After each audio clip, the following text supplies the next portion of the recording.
I'm reading out of The Power of Your Subconscious Mind, and it's from Joseph Murphy. This is a really good book. I'm in the middle of the first chapter. One Christmas Eve, a young woman named Nina, who is a student at the University of Southern California, strolled through an exclusive shopping area in Beverly Hills. Her mind was filled with anticipation. She was about to spend the holidays with her family in Buffalo, New York. As Nina passed the shop window, a beautiful Spanish leather shoulder bag caught her eye. She looked at it yearningly. Then she noticed the price tag and gasped. She was about to say to herself, "I could never afford such an expensive bag." Then she remembered something she had heard me say at one of my lectures. Never finish a negative statement. Reverse it immediately and wonders will happen in your life. Staring through the glass, she said, "That bag is mine. It is for sale. I accept it mentally and my subconscious sees to it that I receive it." Later that day, Nina met her fiancé for a send-off dinner. He arrived with an elegantly wrapped gift under his arm.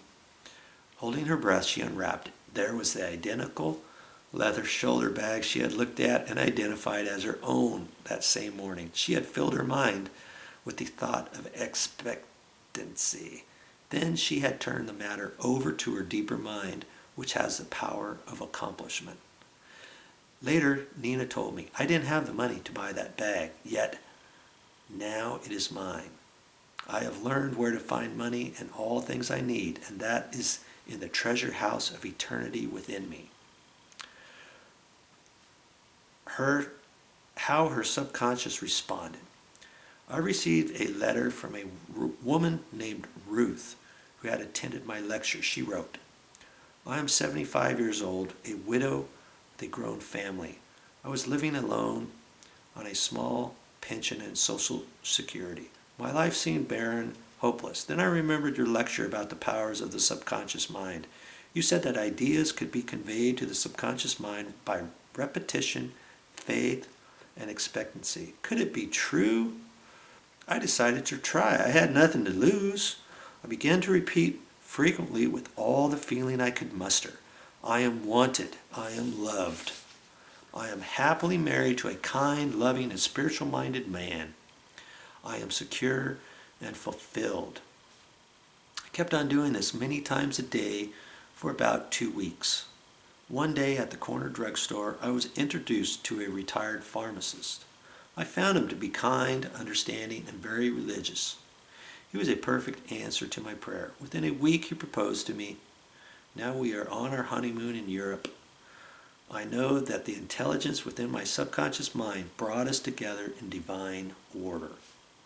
Ruth discovered that the treasure house was within her. Her prayer was felt as true in her heart, and her affirmation sank down by osmosis into her subconscious mind, which is the creative medium.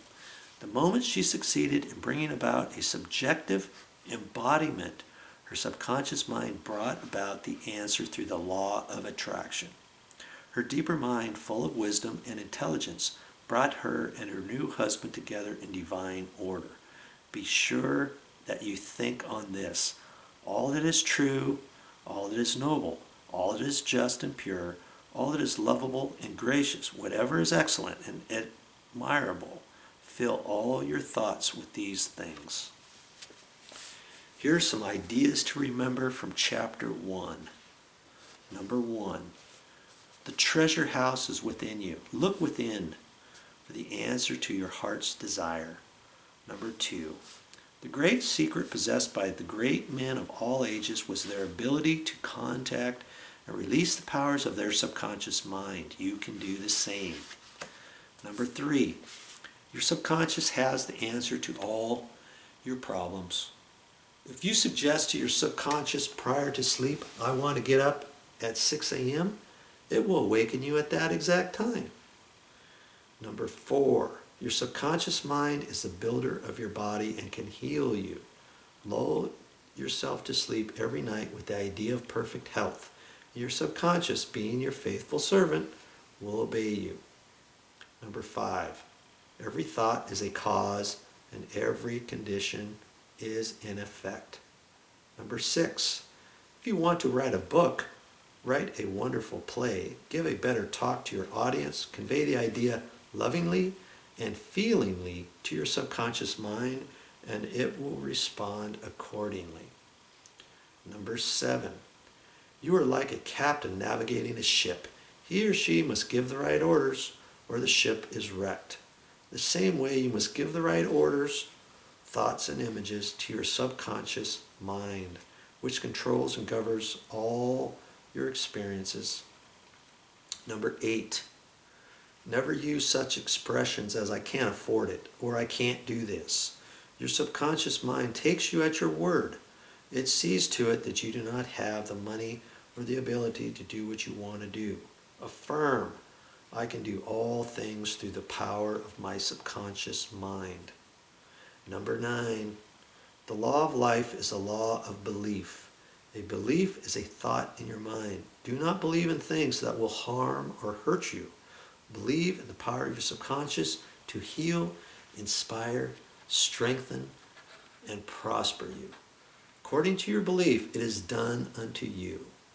Number 10, change your thoughts and you change your destiny. That is so deep and powerful.